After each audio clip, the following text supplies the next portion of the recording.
before we can do anything in the split squat position, we need to understand how to be safe, okay?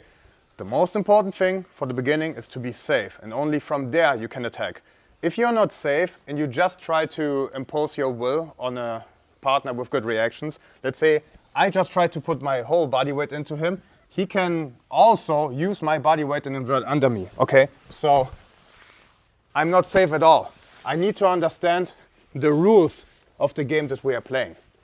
So I somehow will try to nullify his hip or everything that happens in the hip line, his left side and his right side, okay? You can see it a lot in the gi where people use the right arm to grab the gi, but the no gi, usually you don't see that much action from, in my position, the right arm, so his left side. But we need to use it to force our partner to his back or do other things depending on our goals. So let's say I brought my knee to the mat and I have my leg extended. So I'm in a split squat position right now. I don't want to be too close. If I'm too close, he can grab my leg or he can knock me backwards. I have no base at all, okay? So you have to find your own position between your legs. But how I like to think about this, I like to have 3 to 4 of my own feet in between the right and the left feet. So you see this, I have an imaginary line and 1, 2, 3, 4. That's good. So I feel safe here.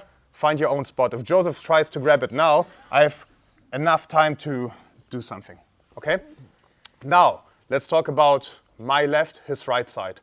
I need to address his lower leg and his hand, okay? These are my enemies on this side. If I'm not doing anything and I'm just waiting here, he can use this hand to grab my hands, to potentially grab my legs after he off-balance me, do stuff like this, okay?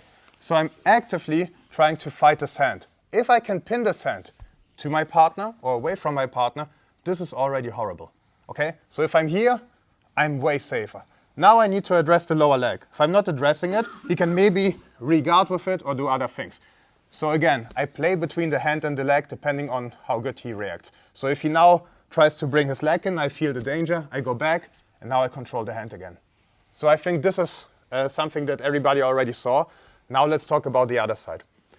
If you can force your partner's shoulders to the back, okay, back to mat, it's really hard to hold a knee shield.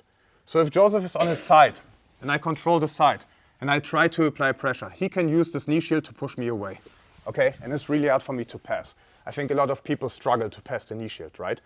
But if you can force your partner with his back to the mat, so let's say, for example, with a grip like this, now if he tries to push me away with the knee shield, I can almost just pass by.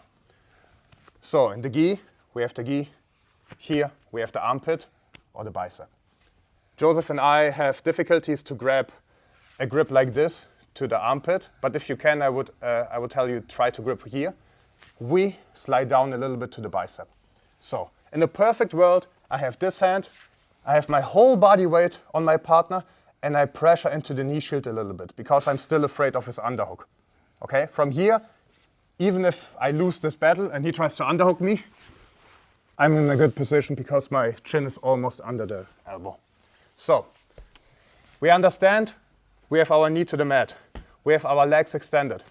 And now we control the left and the right side. Just ask your partner here how he feels, if he can move, and try to apply pressure as a lower partner with the knee shield. So I asked Jozef, can you apply pressure with the knee shield? Can you knock me down? Can you try to move somehow? It should be very difficult. This is a perfect position. If you get it, this is another thing, but we actively drive to get it. So let's say we are in this position. I get my grip, I get his hand, and I really push him down. From here, I'm winning. If Jozef tries to do anything here, he needs to use a lot of energy to push me back and reset. But because I'm safe, I can just restart the progress, okay? Rule number 1, be safe from the split squat. Control the right side, control the left side, have space between your legs. Everything clear? Okay, let's just play around with it. Ask your partner if he can move you, feel this position out, and then we look what we can do from here. This is hip camping, okay? The first stage of split squat passing. 3 to 1.